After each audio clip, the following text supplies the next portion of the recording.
এয়া আকাশবাণী তেজপুৰ। এতিয়া শ্ৰোতালৈ আগবঢ়াইছো বিকশিত ভাৰত গ্ৰামীণ নিয়োগ নিশ্চিতকৰণ আৰু জীৱিকা অভিযানৰ বিধেয়ক জি ৰামজী ইতিমধ্যে সংসদত গৃহীত হৈছে। কেন্দ্ৰীয় চৰকাৰৰ লক্ষ্য 2047 চনৰ ভিতৰত ভাৰতক বিকশিত ৰাষ্ট্ৰ হিচাপে গঢ়ি তোলাৰ বাবে গ্ৰামাঞ্চলৰ পৰিকাঠামো উন্নীতকৰণ 125 দিনৰ কৰ্মসংস্থাপনৰ চেষ্টা। এই বিধেয়কখনৰ সন্দৰ্ভত আমি কিছু আলোচনা কৰিছিলো, সেই আলোচনা শ্ৰোতালৈ আগবঢ়াইছো।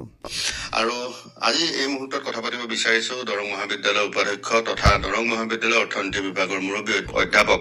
প্ৰণৱজ্যোতি দাস ডাঙৰীয়াৰ সৈতে স্বাগতম জনাইছো। প্ৰথমতে জানিব বিচাৰিছো যে ইতিমধ্যে চৰকাৰে যিটো আশা লৈছে যে 2047 চনত ভাৰতক বিকশিত ৰাষ্ট্ৰ হিচাপে গঢ়ি তোলাৰ বাবে গ্ৰামাঞ্চলৰ এক পৰিকাঠামো উন্নীতকৰণৰ চেষ্টা চলাইছে আৰু তাৰ বাবে এই বিলখন ইতিমধ্যে সংসদত গৃহীত হৈছে। এই বিলখনৰ সম্পৰ্কত কি কয়? আচলতে বিলখন যিটো বিকশিত ভাৰত বিকশিত ভাৰত 47 চনৰ যিটো অবজেক্টিভ লোৱা হৈছে সেইটোৰ ওপৰত বেছ কৰি বিলখন বনোৱা হৈছে। আৰু চবে বিকশিত ভাৰত মানে মেইন কথাটো হ'ল যে 47 চনলৈকে ভাৰত $30 ট্ৰিলিয়ন মানে ইকনমি হোৱাৰ মানে পৰিকল্পনা কৰা হৈছে, যিটো আজিৰ ডেটত কিন্তু ভাৰতৰ 4 ট্ৰিলিয়নহে ভাৰতীয় ইকনমিখন। কিন্তু যদি কালি গীতা গোপীনাথেও কৈছে যে যদি 8% গ্ৰ' কৰি থাকে প্ৰতি বছৰে তেনেহলে 47 চনত $30 মিলিয়ন ইকনমি হ'বগৈ, যিটো বিকশিত ভাৰতৰ পৰিকল্পনা। এতিয়া সেই পৰিকল্পনাটো ৰূপায়ণ কৰিবৰ কাৰণে সাৰ্থকত ৰূপায়ণ কৰিবৰ কাৰণে বহুত কেইখন আঁচনি গ্ৰহণ কৰা হৈছে, কেইবাটাও পিলাৰ নিৰ্দিষ্ট কৰা হৈছে। সেইকেইটা পিলাৰৰ ওপৰত বেছ কেনেকে উমেন্স এম্পাৱাৰমেন্ট, ফাৰ্মাৰ্ছ এইকেইটাৰ ওপৰত বেছ কৰি কেনেকে কি কৰা হ'ব, ইউথ শক্তিৰ ওপৰত, যুৱ শক্তিৰ ওপৰত বেছ কৰি। আৰু তাৰ ভিতৰতে কিছুমান স্কিম চেঞ্জ কৰা হৈছে। MNREGA স্কিমটো Mahatma Gandhi rural employment scheme যিটো আছিলে 2004 আৰম্ভ কৰিছিলে, সেই স্কিমটো অকমান ৰিভেম্প কৰি পেলাই অকমান তাৰ কিছুমান দুৰ্বলতাসমূহ আঁতৰ কৰি আৰু কিছুমান যাতে নতুন বস্তু সোমাব পাৰি সেই ভিবি জিৰামজী বিলখন উত্থাপিত কৰা হৈছে। Viksit Bharat guarantee for Rozgar and Ajeevika mission. MNREGAখনত কিন্তু সেই এটা বস্তু নাছিল যিটো ইয়াত অন্তৰ্ভুক্ত কৰিছে যে বায়োমেট্ৰিক্স পদ্ধতি। বায়োমেট্ৰিক্স নাছিলে, বায়োমেট্ৰিক সেইটো AI ৰিলেটেড, সেইটো ডাঙৰ কথা কিন্তু। কাৰণ MNREGA স্কিমৰ মানে বহুত কৰাপশ্যন হৈছিলে, সেই বস্তুটো নোহোৱা কৰিবলৈ চাইছে দেই মেইন কথা। আৰু সেইটো বস্তু নোহোৱা কৰিবলৈ চাওঁতে সেই কেনেকে নোহোৱা কৰিব সেইটোত AI ৰিলেটেড কিছুমান বস্তু অনা হৈছে, বায়োমেট্ৰিক্সে হওক বা ৰুৰেল মনিটৰিং,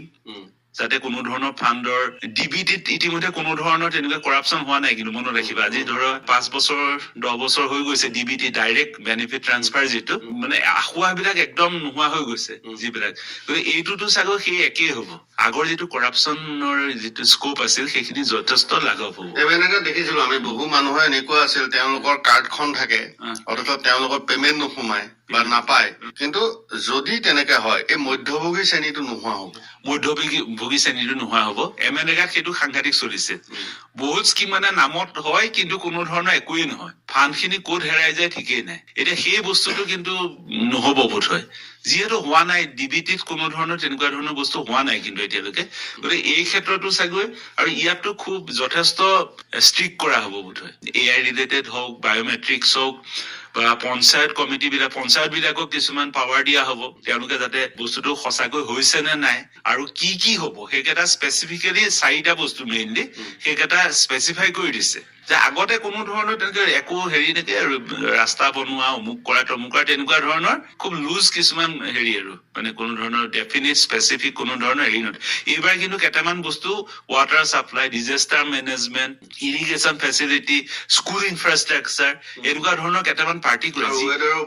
ৱেডাৰৰ ওপৰত ডিজাষ্টাৰ মেনেজমেণ্টৰ ৱেডাৰৰ ওপৰত, এম্বেকমেণ্টছ নিৰ্মাণ যিটো আমাৰ অসমত মাথাউৰি নিৰ্মাণ সেইবিলাকৰ ওপৰত খুব গুৰুত্ব দিয়া হৈছে। সেই 4টা। কিন্তু এটা কথা যে এইবাৰ এই আঁচনিখনত জল সুৰক্ষা বিষয়টোক বিশেষ গুৰুত্ব দিছে। ইতিমধ্যে প্ৰধানমন্ত্ৰীয়ে ঘোষণা কৰিছিল ঘৰে ঘৰে নল, ঘৰে ঘৰে জল। কিন্তু জল মিছন আঁচনিখন ভাৰতবৰ্ষৰ অন্যান্য স্থানতকৈ কিন্তু অসমৰ সিমান ফলপ্ৰসূ হোৱা নাই। সেইটো কিহৰ কাৰণে সেইটো মানে হোৱা নাই। কিন্তু জল জীৱন মিছনখন মানে যিটো হেৰিয়াত হ'ব লাগিছিল ভাৰতৰ, য'ত হাৰিয়ানা, মহাৰাষ্ট্ৰ, কৰ্ণাটক এইবিলাকত যি হাৰত, অসমত কিন্তু এইটো বহুত পিছ পৰি আছে জল জীৱন মিছনখন। কিহৰ কাৰণে নাজানো, কি কাৰণত এইটো মানে সেই খৰতকীয়াকৈ আগবাঢ়িব পৰা নাই সেই আঁচনিখন। বোধহয় এইটো হেৰিয়াত কিন্তু তাত কিন্তু এইটো সোমাই যাব কিন্তু কিছুমান জল সুৰক্ষাটো গাঁৱলীয়া অঞ্চলৰ কাৰণে কাৰণ গাঁৱলীয়া ইনফ্ৰাষ্ট্ৰাকচাৰ ডেভেলপমেণ্ট যিটো কৰিছে তাত ৱাটাৰ চাপ্লাই আৰু ইৰিগেশ্যন দুইটাত এই বছৰ জল জীৱনৰ এটা অংশ সোমাই যাব। আৰু এটা কথা যে আমাৰ যিটো 70% লোকে গ্ৰামাঞ্চলত বসবাস কৰে, সেই গ্ৰামাঞ্চলৰ পৰিকাঠামোটো কেনেধৰণে সলনি কৰিব বুলি ভাবে বা অৰ্থনৈতিক উন্নয়নটো কেনেকে হ'ব? সেইটো এতিয়া কিমান কাৰ্যকৰী হয়, কিমান এফেক্টিভ হয় সেইটো বাৰু পিছত দেখা যাব, কিন্তু যিটো মানে ইমান এম্বিচিয়াছ মানে এখন আঁচনি গ্ৰহণ কৰা হৈছে আৰু সেইটোত যাতে ৰুৰেল পিপুল খিনি যাতে এমপ্লয়মেণ্ট জেনেৰেশ্যন হয়, প্ৰপাৰলি ইনকাম যাতে জেনেৰেশ্যন হয়, আৰু সেই গাঁৱৰ ইনফ্ৰাষ্ট্ৰাকচাৰ স্কুলেই হওক, হস্পিটেলেই হওক বা খেতিয়কসকলৰ কাৰণে বিভিন্ন ফেচিলিটিজেই হওক, সেইখিনিৰ ওপৰত কিন্তু খুব গুৰুত্ব দিয়া হৈছে এই আঁচনিখনত। ইয়াৰ পূৰ্বেতো ধৰক আমাৰ এটা জলসিঞ্চনৰ এটা বিভাগেই আছে অসমত আছুতীয়াকে, কিন্তু সেই অনুপাতে পথাৰৰ সংখ্যাও কমিছে আৰু জলসিঞ্চনৰ ব্যৱস্থাটো কিন্তু ইমান নিয়াৰিকৈ অসমত হোৱা নাই। জলসিঞ্চনটো সেইটো সেই আমি সৰুৰ পৰা শুনি আহিছো, জলসিঞ্চন গ্ৰীণ ৰিভলিউচনৰ পৰা আৰম্ভ হৈছিলে, কিন্তু জলসিঞ্চনৰ বহুত ধৰণৰ কিছুমান আসোঁৱাহ আছে, সেইবিলাকৰ কাৰণে জলসিঞ্চন আঁচনিখন ইমান ভালকৈ মানে কাৰ্য কৰিব পৰা নাই। যিখিনি মানে কৰিব পাৰিলেহেঁতেন। এই আঁচনিখনৰ মানে মেইন কথা হ'ল যে মনিটৰিংটো, সেইটোৰ ওপৰত বেছ কৰিয়ে ভবা হৈছে যে বহুতখিনি আগবাঢ়িব পাৰিব। জিপিএছ ৰিলেটেড যিখিনি আঁচনি গ্ৰহণ কৰা হৈছে মনিটৰিঙৰ কাৰণে, AI ৰিলেটেড, জিপিএছ ৰিলেটেড, গতিকে কৰাপশ্যনৰ বোধহয় স্কোপ নাথাকিব নেকি? মানে এটকাৰ আগতে কোৱা হৈছিলে যে মাত্ৰ 25 পইচাহে মানুহৰ হাতত যায় এটকাৰ, এতিয়া সেই বস্তুটো কিন্তু বহুত বাঢ়িছে। এটকাৰ অলমষ্ট 58 পইচা বা 60 পইচা মানুহৰ বেনিফিটৰ কাৰণে হৈছে, আৰু হয়তো বাঢ়িলে এইটোতো খুব ভাল আৰু যদিহে এখন ধৰক আইনত পৰিণত যেতিয়া হ'ব, সংসদত গৃহীত হৈছে, অসম তথা উত্তৰ পূৰ্বৰ কাৰণে কিন্তু কিছু আছুতীয়া। ইয়াত কেন্দ্ৰ চৰকাৰে 90% দিব, 90% দিব আৰু ষ্টেটে 10% দিব, কিন্তু বেলেগ ৰাজ্যৰ তুলনাত 60-40।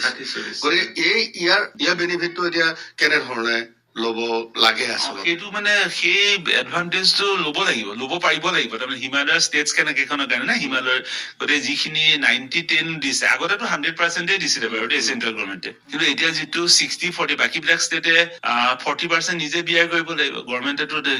চেন্ট্ৰেল গভৰ্ণমেণ্টে 60% দিব, কিন্তু আমাৰ এতিয়া অসমৰ কথাই কৈছো 90% চেন্ট্ৰেলি পাব দেই। 95,000 crores যিটো মানে তাৰে 90% যদি চেন্ট্ৰেলি পায়, গতিকে যথেষ্টখিনি সেইখিনি যাতে ইউটিলাইজ হয় প্ৰপাৰলি ৰাজ্যখনৰ ডেভেলপমেণ্টৰ কাৰণে, সেইটো মানে খুব ভালকৈ চাব লাগিব। কিন্তু বিশেষভাৱে ব্লক ডেভেলপমেণ্ট অফিচ আৰু পঞ্চায়ত ৰুৰেল ডেভেলপমেণ্ট মিনিষ্ট্ৰী যিটো আছে, ৰাজ্যখনৰ ৰুৰেল ডেভেলপমেণ্ট মিনিষ্টাৰৰ ওপৰত বহুতখিনি কিন্তু ইয়াৰ আছে, কিমান কাৰ্যকৰী হ'ব, কি এজন যদি efficient rural development minister Ranjit Das, গতিকে ৰঞ্জিত দাস তেওঁ যথেষ্ট এক্টিভ মানুহ, কিন্তু গতিকে তেওঁ বোধহয় এই আঁচনিখন যথেষ্ট বিচক্ষণতাৰে আগুৱাই নিব পাৰিব। আৰু এটা কথা, এই আঁচনিখনৰ আৰু এটা সুবিধা যে আগতে MNREGAখনত আছিল 100 দিনৰ কৰ্মসংস্থাপন, ইয়াত 125 দিন 125 দিন কৰিছে, গতিকে সেইটো এটা ডাঙৰ 100ৰ পৰা 100, তাৰমানে 25% অলমষ্ট বাঢ়ি গ'ল ন। সেইটোৱে এটা ইনকাম জেনেৰেশ্যনত আৰু পজিটিভ এটা ইম্পেক্ট পেলাব না। গতিকে পভাৰ্টি এলিভিয়েশ্যনতো এইটো পভাৰ্টি এনেও বাৰু বহুত কমিছে দেই, গতিকে এইটোৱে আৰু সেইটো ক্ষেত্ৰত আৰু ৰুৰেল এমপ্লয়মেণ্ট যিখিনি আৰু এটা ডাঙৰ পজটো না। আগতে কোনো ধৰণৰ তেনেকৈ ডেফিনেট পজ নাছিলে, কিন্তু এইবাৰ এই ফাৰ্মিঙৰ কাৰণে এটা 2 মাহৰ হয়তো কৰা হ'ব। আৰু ইয়াত এই আঁচনিখন যদি ইমপ্লিমেণ্ট হয়, যদি কাৰ্যকৰী কৰিব পাৰে, হয়তো পঞ্চায়তে কৰ্মীয়ে হওক বা আমাৰ উন্নয়ন খণ্ডৰ বিষয়া কৰ্মচাৰীসকলক তেওঁলোকক কিন্তু সম্পূৰ্ণৰূপে দক্ষ কৰিবৰ কাৰণে কিছু ট্ৰেইনিঙৰ প্ৰয়োজন হ'ব। সেইটো একো ক্লিয়াৰ কাট তেনেকুৱা ধৰণৰ কথা এতিয়ালৈকে কোৱা নাই, কিন্তু প্ৰভাইড কৰিব বোধহয় চেন্ট্ৰেল গভৰ্ণমেণ্টে দেই, বা চেন্ট্ৰেল গভৰ্ণমেণ্টে ষ্টেটছ বিলাকক কৰিব, ডাইৰেক্টিভছ দিব যে এইখিনি মানুহক এনেকুৱা কাৰ্যদক্ষ কৰিব লাগে, সেইখিনি দিব চাগৈ। মূল এডভান্টেজ কিন্তু বায়োমেট্ৰিক মনিটৰিংটো, সেইটো মূল এডভান্টেজ দেই নতুন স্কিমখনৰ, সেইটো মূল এডভান্টেজ। তাৰপিছত 100ৰ পৰা 125 দিন কৰাটো আন এটা এডভান্টেজ হ'ব বুলি ভাবিছো। ৱেজটো কিমান হয় সেইটো ডিপেণ্ড কৰিব আৰু ন, সেইটো ষ্টেট ৱাইজ সাধাৰণতে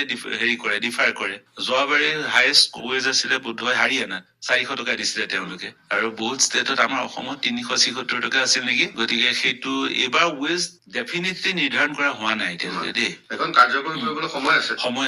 আছে গতিকে সেইটো সময়ৰ ওপৰত বেছ কৰি এতিয়া মিনিমাম ৱেজটো বেলেগ এনে লেজিছলেশ্যনৰ মতে 763 টকা চলি আছে বোধহয় গতিকে সেইটোৰ ওপৰত বেছ কৰি কিবা এটা কৰিব আৰু ক্ষতিপূৰণ দিব কি কৰিব কিন্তু আগতে ধৰক কিছুমান ফাণ্ড কোনো এলট কৰে সেই ফাণ্ড খিনি কি হ'ল কোনো ধৰণৰ কি হিচাপ নাই কেনেকে কি বনালে সেই বস্তুটো এবাৰ নাহিব কিন্তু আৰু সেই ক্ষতিপূৰণৰ ব্যৱস্থাটোৱে হয়তো এই বস্তুটো হেৰি কৰিব যে কি হৈছে ফাণ্ড খিনি এলট কৰা হ'ল কিন্তু একো নহল গতিকে সেইখিনি ক'ৰ পৰা ৰিকভাৰ কৰিব সেইটোৱে বোধহয় ক্ষতিপূৰণৰ লগত ৰিলেটেড হ'ব চাগে আমি যিমান দূৰ জানো যে এই যিটো বায়োমেট্ৰিক্স বা জিপিএছ যিটো পদ্ধতি সেই পদ্ধতিটোৱে আচলতে গোটেই যিটো কৰাপচন এই বিভাগত বা কৰাপচন হৈ থাকে এমএনৰেগা যিখিনি কৰাপচন হৈছিল তাক নোহোৱা কৰিব পাৰিব কাৰণ কিয় থিতাতে যি কাম কৰিছে সেয়া বায়োমেট্ৰিক্স কৰি পেলাই আপলোড কৰিব লাগিব মানে একদম আপলোডিংটো মানে কণ্টিনিউৱাছ প্ৰচেছ হ'ব প্ৰতি উইকত হ'ব হয়তো ডেইলি বেচিছতো হ'ব গতিকে কোনো ধৰণৰ সুৰুঙা নাথাকিব মেইনলি কৰাপচন হয় কিন্তু মানুহৰ মাইণ্ডছেটৰ ওপৰত বহুত ডিপেণ্ড কৰিব দেই মানসিক হেৰিটো কেনেকুৱা সমাজৰ প্ৰতি কিমান দায়বদ্ধ মানুহ ইৰিগেশ্যনতো পাব্লিক হেল্থ ইঞ্জিনিয়াৰিঙতো বহুত ডাঙৰ এম্বিচিয়াছ স্কিমছ আহে কিন্তু সেইবিলাকতো ক'ত হয়গৈ বহুত কিন্তু গণ্ডগোল থাকি যায় হয় বহুত তেনেকুৱা ইঞ্জিনিয়াৰ আছে অভিযন্তা আছে তেওঁলোকে ধুনীয়াকৈ কৰে কিন্তু বহুতে আকৌ কিছুমান বেলেগ মটিভেৰে কাম কৰে বহুত অভিযন্তাই না গতিকে সেই PHC ইৰিগেশ্যন এইবোৰ বিভাগ সেইকাৰণে আচলতে হেৰি হৈ আছে বহুত ক্ষেত্ৰত ধন্যবাদ জনাইছো ছাৰ আৰু ইতিমধ্যে এই যিখন কিছুদিনৰ পিছতে হয়তো আইনত পৰিণত হ'ব আৰু 2026 পৰা হয়তো আমি আশা কৰিছো যে 2026 চনৰ পৰা 26 চনৰ পৰা 2047 চনৰ ভিতৰত যিটো ভাৰত চৰকাৰে যিটো লক্ষ্য কৰিছে ভাৰতক বিকশিত ৰাষ্ট্ৰ হিচাপে ঘোষণা কৰাৰ সেই লক্ষ্যত উপনীত হ'ব আৰু এইখিনি কথা জনোৱাৰ বাবে আমি আকাশবাণী কেন্দ্ৰৰ পৰা আপোনালৈ ধন্যবাদ জ্ঞাপন কৰিছো ধন্যবাদ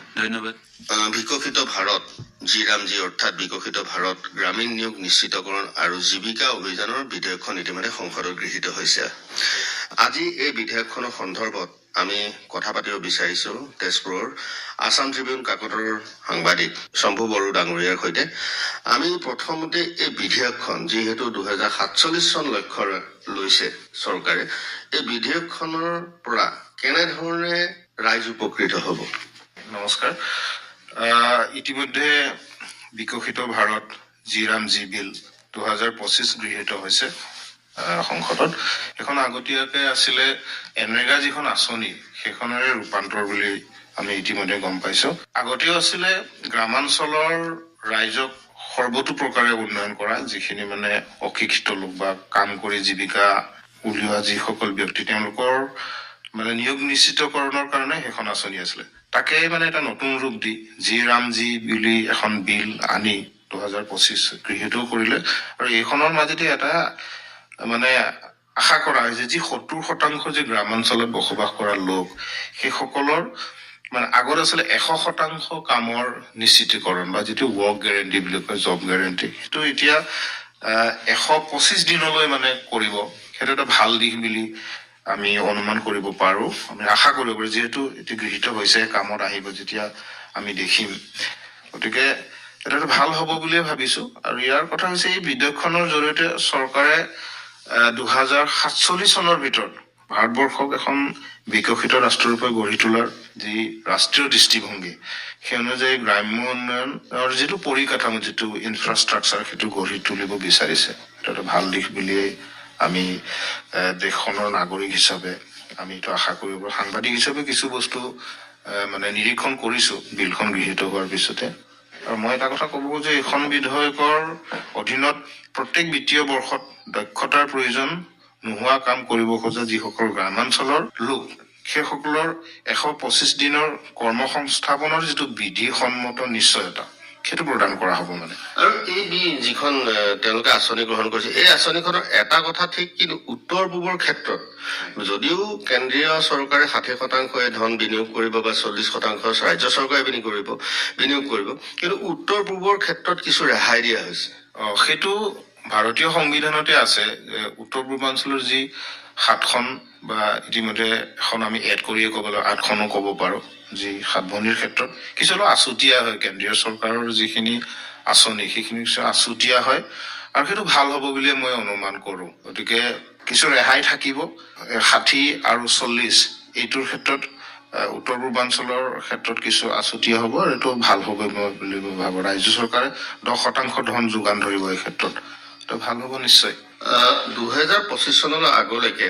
যি এনৰেগাখন আছিল এই এনৰেগাক লৈ বহু সময়ত বিতৰ্ক আছিল এনৰেগাত বহু আখোৱা ৰৈ গৈছিল সেই আখোৱাসমূহ এই বিলখনে দূৰ কৰিব পাৰিব নেকি কি ধাৰণা কৰা হয়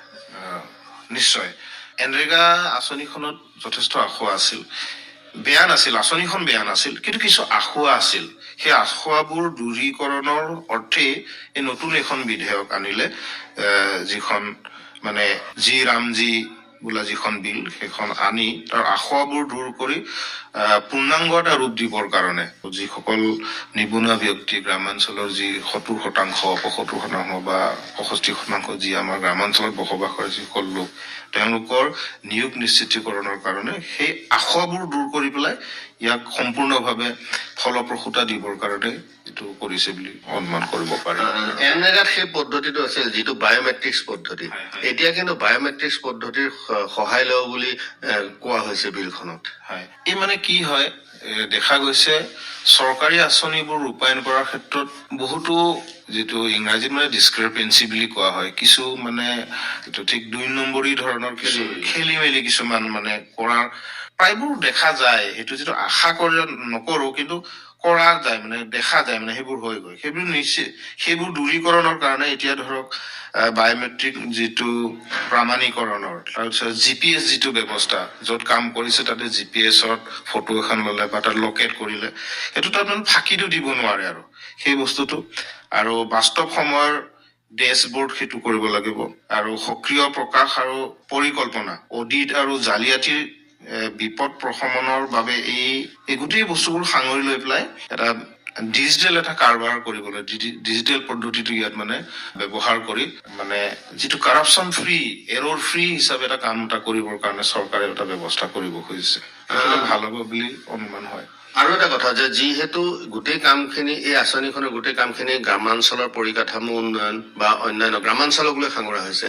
ইয়াত দায়িত্ব বৃদ্ধি হ'ব কিন্তু বিশেষভাৱে খণ্ড উন্নয়ন বিষয়া কাৰ্যালয়সমূহৰ কিন্তু বহু সময় দেখা যায় অসমৰ খণ্ড উন্নয়ন বিষয়া কাৰ্যালয়ত চৰকাৰী কামত কিন্তু বহু হেমাহি আৰু দুৰ্নীতি হয় তো আমি দেশৰ সচেতন নাগৰিক হিচাপে আমি এটো নিশ্চয় আশা কৰিম খণ্ড উন্নয়ন বিষয়াগৰাকীৰ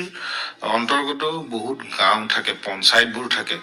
আৰু সেই পঞ্চায়তবোৰৰ মানে প্ৰশাসনিকভাৱে তেওঁ এজন কিন্তু অভিভাৱকৰ লেখিয়া তেওঁ চাব লাগিব ভালকে কামবোৰ দায়বদ্ধতাৰে চাব লাগিব নিজৰ তাত অনেষ্টিটো থাকিব লাগিব যেটো মই ঠিক অসমীয়াত কি বুলি কম সততাটো থাকিব লাগিব সততাৰ দৃষ্টিভংগীৰে এটা পৰিয়ালৰ নিচিনাকে তেওঁৰ অন্তৰ্গত যি এটা মানে পঞ্চায়তৰ সভাপতি সম্পাদক গাঁৱৰ যিবোৰ সদস্য ওয়াৰ্ড মেম্বাৰবোৰ তেওঁলোকক সাঙুৰি লৈ পেলাই এটা সমন্বয়ৰ দৃষ্টিভংগীৰে আৰু এটা সততা বজাই ৰাখি ধুনীয়াকৈ কাম কৰিব লাগিব আৰু এই হেমাহিৰ কথাটো যে কৈছে হেমাহিটো থাকে দেখা গৈছে যেটোৰ কাৰণে সময়ত কামবোৰ হৈ নুঠে আৰু সেই কাৰণে মই কৈছো সততা আৰু দায়বদ্ধতাটো সময়োপযোগীভাৱে সময়মতে কামখিনি কৰি নিয়াৰিকৈ কামখিনি কৰি ৰাইজৰ ওচৰত গোটাই দিব পাৰিব লাগিব তেতিয়াহে ৰাইজো উপকৃত হ'ব আৰু আঁচনিখনো সফল হ'ব বুলি মই আশা কৰো এনৰেগাৰ যি আঁচনি আছিল এনৰেগা আঁচনিখনত দেখা গৈছিল যে কিছু বিসংগতি আছিল যিসকলৰ শ্ৰমিকৰ যি কাৰ্ড দিছিলে সেই শ্ৰমিকৰ কাৰ্ডসমূহ দিওঁতে বা শ্ৰমিক আচলতে নিয়োগ নোহোৱাকৈ বহু সময়ত তেওঁলোকৰ যি প্ৰাপ্য ধন শ্ৰমিকসকলৰ যি প্ৰাপ্য ধন তেওঁলোকে কাম কৰিও বহু ক্ষেত্ৰত নাপাইছিল নকৰা মানুহেও বহু ক্ষেত্ৰত পাইছিল গতিকে এই ইয়াত বিশেষভাৱে সেই কামসমূহত কোনো প্ৰমাণ নাছিল এই বায়োমেট্ৰিক্স পদ্ধতিটোৱে সেই গোটেই বিষয়বস্তুবিলাক নোহোৱা কৰিব নেকি দুৰ্নীতিটো নিশ্চয় সেইটো আগত দেখা গৈছিল যে মানুহ নাই কিন্তু সেই মানুহৰ নামত কোনো একাউন্ট জেনাৰেট হৈ আছে আৰু সেই মানুহৰ বিপৰীতে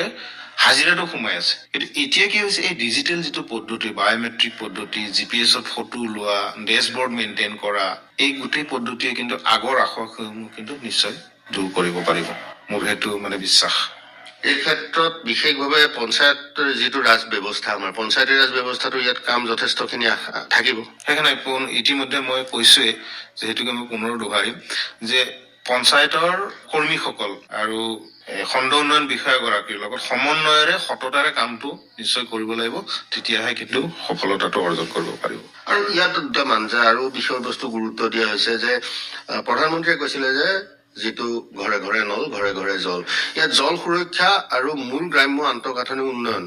আৰু লগতে জীৱিকাৰ সৃষ্টিৰ কথাও কোৱা হৈছে। কিন্তু বিলখনত কিমান দূৰ এতিয়া আইনত পৰিণত হোৱাৰ পিছত কিমান দূৰ হয়গৈ, বা বতৰৰ পৰিৱৰ্তন পৰিঘটনা যিসমূহ হৈছে তাক লাঘৱ কৰাৰ কথাও কোৱা হৈছে বিলখনত। ইয়াতে মানে এটা হৈছে যে ইয়াত জল জীৱন আঁচনিটোৰ লগত সম্পৰ্ক থকা কথা এটা হৈছে, কিন্তু এই আঁচনিটোৰ সেইটোৰ সৈতে